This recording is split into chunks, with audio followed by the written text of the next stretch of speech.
Rec Room's new collab changes everything. So Rec Room's newest Teenage Mutant Ninja Turtles collab has just been released, and it includes a new room, which you haven't gotten played yet. What are you doing? It's amazing, go play it. But if you don't know what I'm talking about, this new room is a new quest adventure where you go into the sewers, explore, fight enemies, and even fight a boss at the end. And since this room plays like a Quest Rec Room original and has a lot of mechanics from other Rec Room originals, you can easily mistake this as a new Quest Rec Room original, but it technically isn't. This is a newer type of room that Rec Room wants to make more of, and they are known as adventures. These are going to be rooms officially made by Rec Room that aren't Rec Room originals. So for example, the AJR room that was made a few weeks ago. And while this new adventure isn't technically a Rec Room original, I honestly think that it plays a lot like one. And me, as well as a bunch of other content creators, got early access to this new adventure, like when we sometimes get early access to Rec Room originals like Make It to Midnight. And to be honest, I think that these new adventures have so much potential to change Rec Room as we know it, and there are a few reasons as to why. If you enjoyed this video, then please make sure to go to my profile at HeyWerewolf and press the big support button. I would really appreciate it.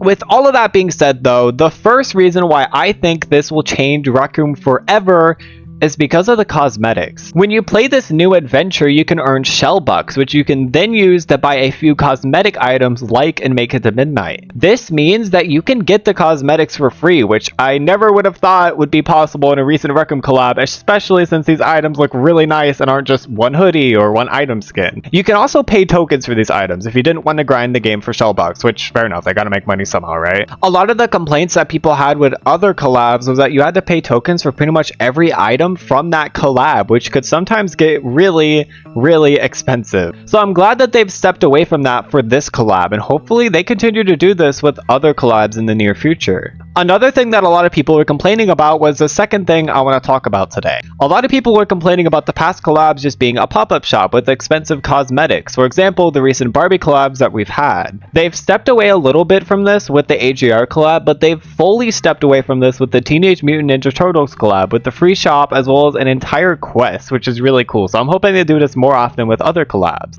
especially because of what I want to talk about next, the potential for other big collabs. Now, to be fair, we've already had collabs with the NBA and NFL, which is pretty big, but the NBA just had cosmetics and the NFL did have a room, but it really wasn't that special. Sorry, NFL fans. This new collab comes with a new quest adventure, which is super fun, as well as cosmetics that you can get for free if you grind the quest long enough. And on top of all of this, Teenage Mutant Ninja Turtles is just a big company in general. This opens the door for so many other collabs to be like this instead of just a pop-up shop in the rec center. And it also just makes this collab so much more memorable in my opinion. This also brings me to my last point. This quest is extremely replayable. First of all, you can earn in-game currency when you complete the quest, which you can use to get the new cosmetics, which already makes you want to play it for that alone. But there's also a point system, so people will most likely try to get as many points as they possibly can in this quest. And on top of that, if you think about it, this is technically an official Rec Room quest, which means that people will most likely try to speedrun it, like with Golden Trophy or Jumbotron. And all of this just makes this quest very memorable and one of the best in the game, which I think is a really good thing and opens up a lot of doors for other collabs in the near future.